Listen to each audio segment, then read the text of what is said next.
ભારત તથા વિદેશમાં ટૂર કરાવશે તેવી લોભામણી સ્કીમો આપી અને લોકોને છેતરતી એક ટોળકી પોરબંદર પોલીસના સકંજામાં આવી ગઈ છે. મહિલાની જાગૃતતાને કારણે આ ટોળકી પોલીસના હાથમાં આવી છે. મહિલાઓ સહિત કુલ 17 જેટલા લોકો સામે કમલાબાગ પોલીસ સ્ટેશનમાં ફરિયાદ નોંધવામાં આવી છે અને આ તમામ આરોપીઓની પોલીસે અટકાયત કરી અને કોર્ટમાં રજૂ કરતા તેમને જેલ હવાલે કરવા હુકમ કરવામાં આવ્યો છે. आज जो कंप्लेनेंट का नाम है, उपभोग बन्नर का नाम है रमा उड़ेदरा, वो छाया में रहती है। इनके साथ 2 साल पहले एक इंसिडेंट हुआ था जहाँ पे मेकिंग मेमोरीज करके एक इंस्टीट्यूशन था, जैसे एक ट्रैवल क्लब जैसा था। उनसे इनको एक कॉल आया था कि आपको एक लकी ड्रॉ में आपका नाम आया है, उसमें आप 15,000 दे देना। उसमें 15,000 देने तो आपको ट्रैवल पैकेज मिलेगा पूरी इंडिया घूमने का। ऐसा करके उन्होंने एक प्राइवेट होटल को बुलाया था।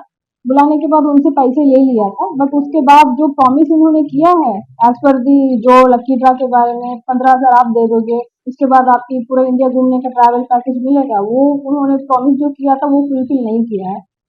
सिमिलरली अभी वो 2 साल पहले की बात है, 2021 की बात है। अभी नया वो सेम लेडी की हस्बैंड जो है उनको सेम कॉल आया है, सिमिलर कॉल आया है, बट वो नाम ऐसा था कि अचीवर्स ट्रैवल क्लब करके वो पर्टिकुलर इंस्टीट्यूशन से इनको कॉल आया था कि सेम मोडस ऑपरेंडी से सेम कॉल आया था। उनसे ये भी बताया था कि आप इतने 15,000 ऐसा दे दो, हम फिर से 3 to 4 लाख की जो भी पैकेज है वो हम दे देते हैं पूरा इंडिया घूमने का। ऐसा सेम मोडस ऑपरेंडी में कॉल आया था।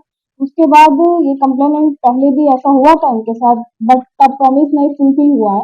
बट अभी जो कॉल आया था सेम होगा कि जो प्रॉमिस जो फुलफिल नहीं हुआ है, तो इसीलिए उन्होंने अभी पुलिस के पास आए हैं कि मेरे साथ जो हुआ है वो बाकी किसी के साथ नहीं होना चाहिए। तो उन्होंने फ्रॉड फेस किया है, तो इसलिए वो फिर से रिपीट नहीं करने के लिए वो पुलिस के अप्रोच आए हैं। वो आने के बाद हमारे पास इस पर्टिकुलर एक्टिविटी करने वाले 15 लोग मिले थे। इसमें इनका मोडस ऑपरेंडी ऐसा है कि वो किसी प्राइवेट होटल को ये लोग को बुलाते हैं, उनको बताते हैं कि आपको कुछ लकी ड्रॉ में आपके नाम आया है, तो उस नाम में आप इतना पैसा दे देना 15,000 जैसा, उसके बाद आपको ऐसा पैकेज मिलेगा पूरा घूमने के लिए। ऐसा लोग के पास बहुत सारा लोग के पास ऐसा इन्होंने पैसा ले लिया है। उसके बाद प्रॉमिस फुलफिल नहीं किया है और वो लोग महाराष्ट्र से आए हैं। महाराष्ट्र से आके यहाँ होटल में वो लोग सिटिंग करके उसके बाद ये जो भी डॉक्यूमेंट फिल करवाना है वो फिल करवा के उसके बाद यहाँ से वो चले जाते हैं। उसके बाद फोन नहीं उठाते हैं, ये कि इसके बारे में रेस्पॉन्स नहीं देते कि अगर आप कब से शुरू कर रहे हैं, तो कुछ पूछ रहे हैं, तो उनके साथ कोई आंसर नहीं होता है। મારું નામ ઉડેદરા રમા છે અને એક મેકેન મેમોરીઝ કરીને કંપની છે, તે 1 વર્ષ પહેલા મારી સાથે ફ્રોડ થયો હતો અને એ લોકો આપણે પેલા ફોન થ્રુ બોલાવે છે, વારંવાર ફોન કરે છે અને ફોન કરીને પછી લોકો આપણે કહે છે કે તમે લકી નંબર છે આ તમારા, તો તમે આવો હોટલે આવો અને તમારું ગિફ્ટ છે એ લઈ જાઓ, તમને હોલિડે પેકેજ વગેરે એ બધું તમને તમારા નંબર લકી છે એટલે નીકળે છે।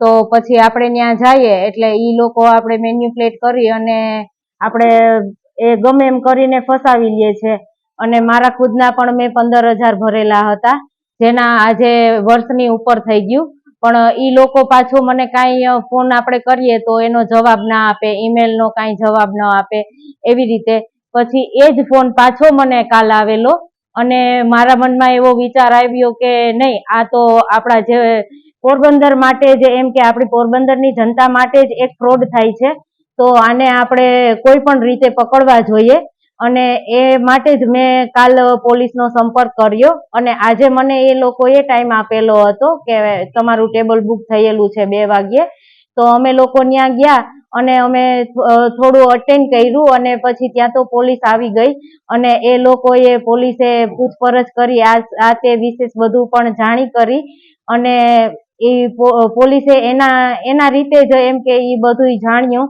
તો આ તો મોટું કૌભાંડ નીકળ્યું છે અને જેવી રીતે મારી સાથે થયો છે એવી રીતે ઘણા લોકો સાથે ફ્રોડ થયો છે। આમાં આશરે તો ઘણા બધા લોકો હોય છે, એના સ્ટાફના લોકો, મેનેજર વગેરે બધા લોકો હોય છે। આ વખતે આશરે 18 લોકો હતા અને એમાં લેડીઝ જેન્ટ્સ બંને સ્ટાફ હતો, મેનેજર વગેરે બધે. આપણે થોડી ઘણી એવી ગિફ્ટની વસ્તુઓ માટે લોભામણી સ્કીમ આપે છે એ લોકો, અને પછી ગમે એમ કરી અને આપણી પાસેથી પૈસા પડાવે છે. અને જો પહેલેથી 3.5-4 લાખથી આપણે સ્ટાર્ટ કરે છે, અને પછી જેવી રીતે જેમ આપણે પેકેજ બુક કરીએ છીએ એ પ્રમાણે એ લોકો આપણી પાસેથી પૈસા લે છે.